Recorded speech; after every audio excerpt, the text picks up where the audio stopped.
This is Optimal Health Daily, episode 1144. Sleep is your superpower in challenging times, by Susan Kolon of KolonPerformanceStrategies.com. And I'm Dr. Neil, your host and narrator. Hey there, happy Monday, and welcome back to another week of Optimal Health Daily.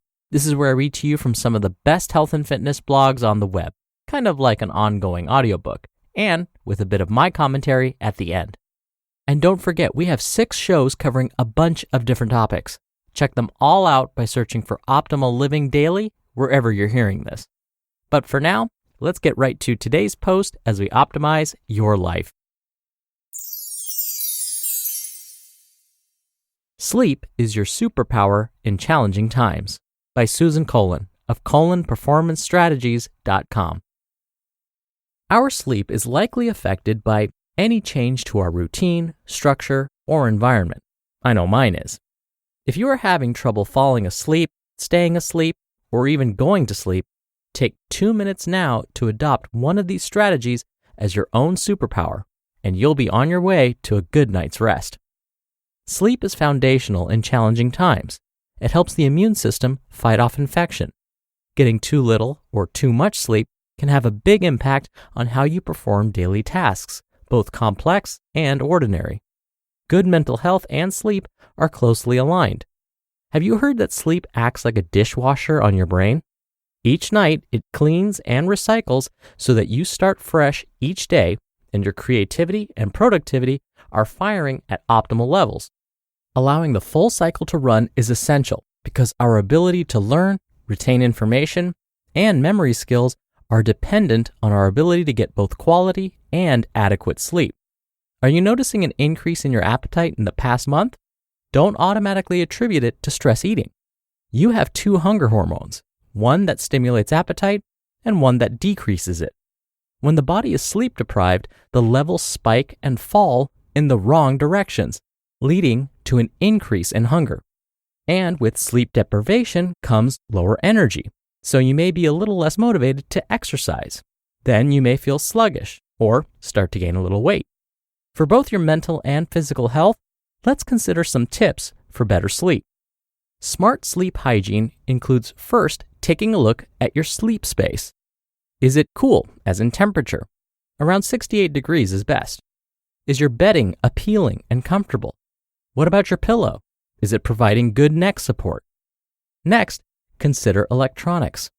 Turning off all phones, TVs, and laptops 60 minutes before bed is a well-known guideline. We understand this because the blue light in these devices tells your brainwaves to stay awake. But new research also tells us that content is keeping us awake when we're tired. We delay falling asleep by staying on our devices. Message: stop scrolling on your phone to lull you to sleep. Let's move on to a consistent bedtime. This gives you the best chance for the 7 to 9 hours of sleep recommended for adults. So try to resist the urge to stay up late or to sleep in.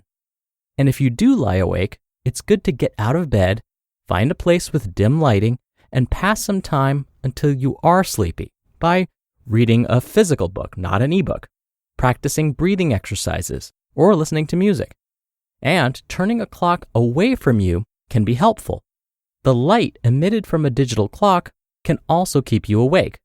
If you like to nap during the day, a 30-minute nap is okay, unless you have trouble sleeping at night. Then, resist the urge to nap. It's also common to have anxious thoughts once you get into bed. And if this is preventing you from falling asleep, you might try physically writing these thoughts down earlier in the day to relieve your mind from thought racing at night. Finally, establishing a wind-down ritual will signal to your brain that you are transitioning to sleep. In stressful times, a hot shower, a few minutes of mindful meditation, music, or gratitude journaling can be beneficial, and dimming the lights will help. As for medications and natural supplements, some medications can affect sleep, so check with your doctor about your prescriptions and any sleep-inducing supplements that might be right for you. And lastly, alcohol. Alcohol acts like a sedative. It might put you to sleep, but it won't allow you the most restful form of sleep, REM sleep. That's where you get the most benefit for brain health and your immune system. So now you know sleep can be a powerful tool during challenging times. It improves your mental and physical health, helps manage your weight, may help you be more productive, and improve your memory. With a good night's sleep, you'll feel energetic and your mood is improved. I challenge you to try one strategy tonight to take on as your own superpower for sleep. You just listened to the post titled, Sleep is Your Superpower in Challenging Times by Susan Kolon of KolonPerformanceStrategies.com. And a big thank you to EverlyWell. It's not easy to find time to get important lab testing done. Plus, it's tedious, expensive, and it feels like you have no control. That's how it was for me when I was diagnosed with a chronic illness. But now, you can complete your testing from the comfort of home, thanks to EverlyWell. EverlyWell is an at-home health testing company that offers more than 30 at-home lab tests, ranging from metabolism to heart health to thyroid health and more. The tests are private, simple, and all processed through certified labs. All you have to do is head to everlywell.com, choose your tests, they'll be shipped right to you, then you complete your sample and send it back in the paid envelope. It's really easy and convenient. For 20% off an EverlyWell at-home lab test, visit everlywell.com/OHD and enter code OHD. That's everlywell.com/OHD. Code OHD for 20% off your test. EverlyWell at-home lab tests. Your answers, your way. Dr. Neil here for my commentary.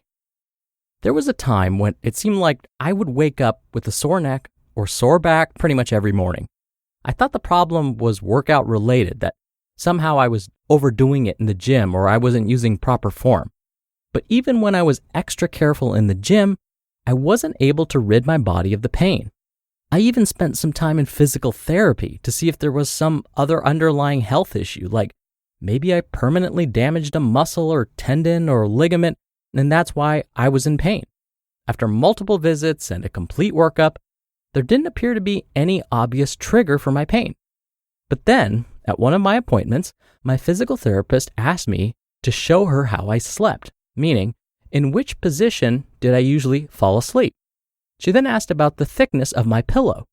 After assessing just those two simple factors, she had a theory. She thought that my pillow at home was too flat, based on the position in which I slept, and this was causing extra strain on my neck. I then admitted that my mattress was old too. So I swapped out my pillow, bought a new mattress, and the pain went away. Now, of course, the scientist in me thinks that there may have been other factors involved, but I'm happy because, again, the pain is gone, and I find that I'm not as tired throughout the day. So, if you find that you may not be getting that high-quality sleep we always talk about, or you find you're waking up in pain, it may mean it's time to replace that old mattress or pillow. And of course, this is in addition to following some of the tips that Susan outlined in today's post. All right, that'll do it for the Monday episode. I hope you have a great start to your week, and I'll be back here tomorrow as usual, where your optimal life awaits.